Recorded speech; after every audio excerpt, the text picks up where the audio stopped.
Saya selalu katakan begini,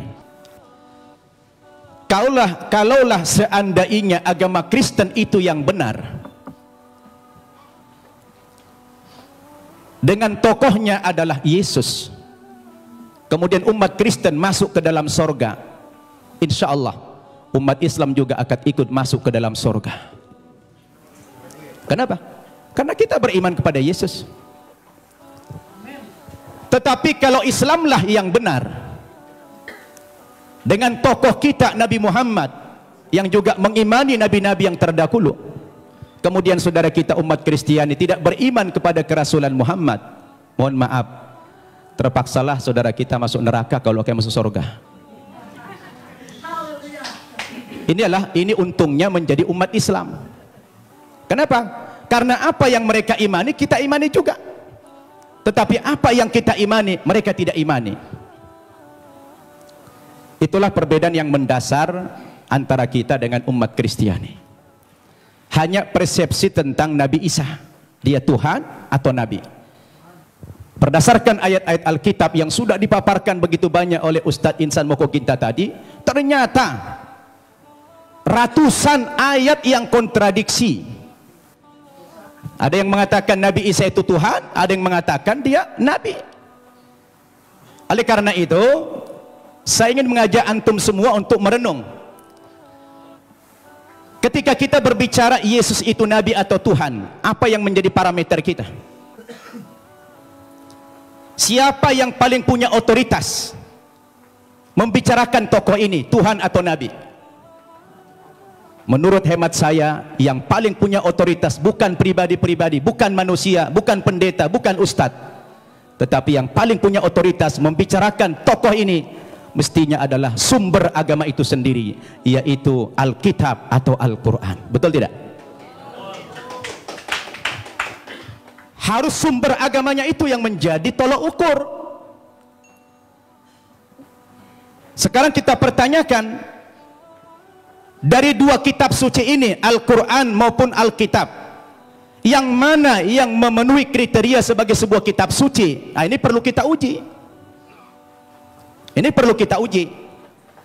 Kita capek bicara ngalur ngidul, mengangkat dalil-dalil. Kalau dalil itu tidak representatif, tidak rasional, saya pikir juga percuma. Sekarang kita harus bicara dari dua kitab suci ini. Kenapa dikatakan dia kitab suci? Coba Bapak Ibu saya tanya. Ada buku? Coba ada buku? Coba buku. Ya, itu aja, taruh, minjam dulu. Ya. Bapak Ibu saya tanya. Ini kata lainnya apa? Kitab suci. Oke.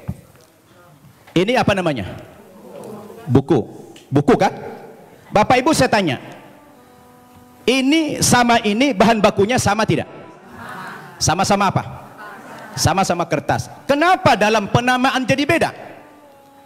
Yang ini dikatakan kitab suci, yang ini dikatakan buku. Kenapa jadi beda namanya? Padahal bahan bakunya sama-sama kertas. Yang membedakan apanya? Ternyata yang membedakan kontennya, isinya. Dia dikatakan kitab suci karena memuat firman-firman Tuhan Zat yang Maha Suci. Kenapa dikatakan ini buku? Karena dia adalah buatan manusia dan manusia tidak ada yang suci. Betul tidak? Sekarang mari kita uji. Kalau kita sepakat apa yang membedakan buku dengan kitab suci adalah terletak pada kontennya. Kalau kitab suci itu adalah memuat firman-firman Tuhan. Ketika kita uji Bapak Ibu, 5 kriteria minimal kalau kita ingin menguji apakah kitab suci itu benar apa tidak.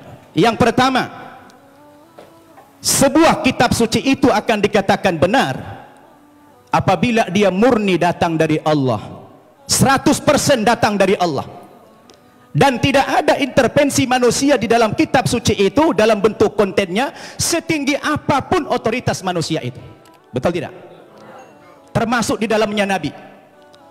Makanya kalau kita baca Al-Quran, ini 100% firman Tuhan. Tidak ada perkataan Nabi Muhammad di sini.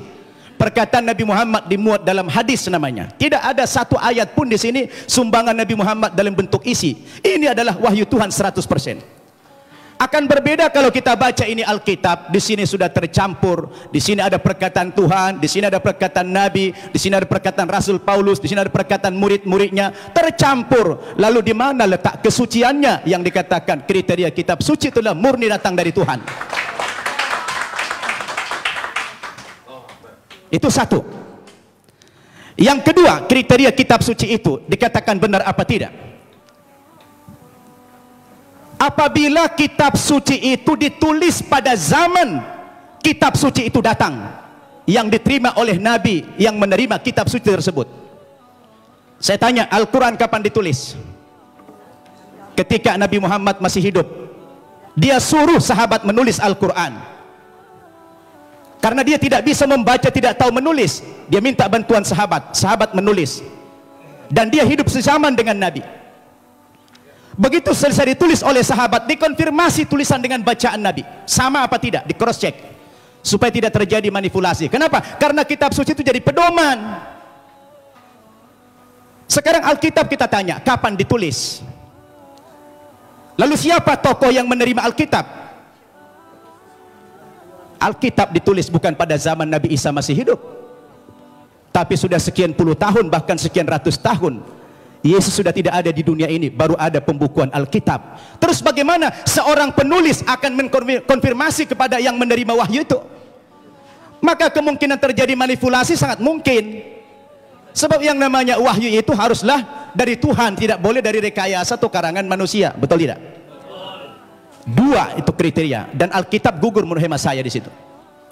Yang ketiga, kriteria kebenaran sebuah kitab suci itu adalah seorang penulis wahyu secara moral haruslah orang yang jujur, terpercaya, bukan pendusta. Penulis Al-Quran adalah orang yang jujur. Sekarang penulis Alkitab, bagaimana Alkitab disandarkan kepada Yesus, disandarkan kepada Musa, disandarkan kepada Nabi yang lain, sementara sang penulis tidak pernah jumpa dengan yang menerima wahyu itu? Bagaimana ini? Maka gugurlah kesucian kitab tersebut. Kemudian yang keempat, kriteria kebenaran kitab suci itu adalah apabila isi kitab suci itu tidak kontradiksi, satu isi dia. Kalau sudah bertentangan satu ayat dengan ayat yang lain, lalu yang mana yang mau dipegang? Masa Tuhan menurunkan tuntunan pedoman hidup bagi manusia, tapi manusianya malah bingung. Yang ini mengatakan Yesus Tuhan, yang ini mengatakan Nabi. Loh, yang mana mau diikutin? Ternyata kalau kita baca Alkitab sendiri, tidak pernah kata-kata dari Yesus yang muncul pengakuan bahwa dia adalah Tuhan. Kalau kita baca dalam Injil Markus pasal 12 ayat 28 dan 29, ternyata Yesus sendiri mengatakan Tuhan itu adalah Allah yang Esa. Itu ada dalam Alkitab yang sudah dibaca oleh Pak Insan tadi. Lalu siapa yang mengatakan Yesus Tuhan? Itu Paulus ternyata. Yang mengatakan dia Tuhan itu Paulus, bukan Yesus. Semestinya Yesuslah yang lebih berhak mengatakan kalau dia Tuhan. Rupanya kita baca dalam Alkitab, saya tidak tahu Pak Tampu Bolon sudah baca belum itu. Ya, kalau kita baca dalam Alkitab, ternyata yang mengatakan dia Tuhan itu adalah Paulus. Dalilnya di mana? Dalam Kisah Para Rasul pasal 2 ayat 36. Ya, Kisah Para Rasul pasal 2 36. Apa kata Paulus? Jadi seluruh kaum Israel harus tahu dengan pasti bahwa Allah telah membuat Yesus yang kamu salibkan itu menjadi Tuhan dan Kristus. Coba. Ya, siapa yang mengatakan Yesus Tuhan? Paulus. Kemudian dalam kitab Filipi pasal 2 ayat 11. Dan segala lidah mengaku Yesus Kristus adalah Tuhan bagi kemuliaan Allah Bapa. Nah, dia yang mengatakan itu Paulus. Sekarang timbul pertanyaan, Paulus itu siapa? Paulus itu bukan muridnya Yesus, bukan sahabatnya Yesus, bukan pengikut Yesus, tapi Paulus itu adalah musuhnya Yesus. Nah, ini dia. Dan saya baca dalam Alkitab, ternyata aktor pendiri agama Kristen itu memang bukan Yesus. Yesus tidak pernah membawa agama Kristen. Yang mengatakan kata-kata Kristen itu adalah Paulus dalam Kisah Para Rasul pasal 11 ayat 25. Ketika dia mengajar di Antioquia lah pertama kali murid-murid itu dipanggil sebagai Kristen. Kristen artinya pengikut Kristus. Kristus artinya adalah juru selamat atau Al-Masih dalam Islam. Jadi Bapak Ibu yang saya muliakan, ini yang perlu kita jadikan sebagai alat ukur apakah Yesus Tuhan atau tidak. Kalau sudah kembali kepada Alkitab, saya pikir jelas semuanya. Maka kembali kepada kriteria yang tadi, apa kriteria kebenaran sebuah kitab suci?